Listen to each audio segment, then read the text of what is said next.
Hi friends, ಎಲ್ರಿಗೂ ನಮಸ್ಕಾರ. ಬನ್ನಿ, ಇಲ್ಲಿ ಒಂದು ಸಣ್ಣದೊಂದು ವಿಡಿಯೋ ಇದೆ, ನೋಡ್ಕೊಂಬರೋಣ ಏನಾಗಿದೆ ಅಂಥೇಳಿ. ನೀವು ನೋಡ್ತಿರ್ಬೋದು, ಇಲ್ಲಿ ಸ್ಟೂಡೆಂಟ್ಸು ನೀಟ್ ಪರೀಕ್ಷೆ ರದ್ದಾಗಿರೋದ್ರಿಂದ ಪ್ರೊಟೆಸ್ಟ್ ಮಾಡ್ತಾ ಇದ್ದಾರೆ.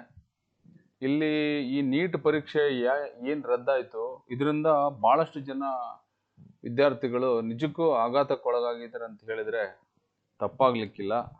ನ್ಯಾಷನಲ್ ಟೆಸ್ಟಿಂಗ್ ಏಜೆನ್ಸಿ NTA ಏನು ಮಾಡ್ತು ಅಂದರೆ, ನೀಟ್ UG 2026 ವಿದ್ಯಾರ್ಥಿಗಳು ದೇಶಾದ್ಯಂತ ಗಂಭೀರ ಸಮಸ್ಯೆ ಮತ್ತು ತೀವ್ರ ಆತಂಕವನ್ನು ಎದುರಿಸ್ತಕ್ಕಂಥ ಒಂದು ಪರಿಸ್ಥಿತಿಯನ್ನು ಇದು ತಂದಿಟ್ಟಿದೆ. ಈಗ ಇದಕ್ಕೆ CBIಗೆ ವಹಿಸಿದ್ದಾರೆ.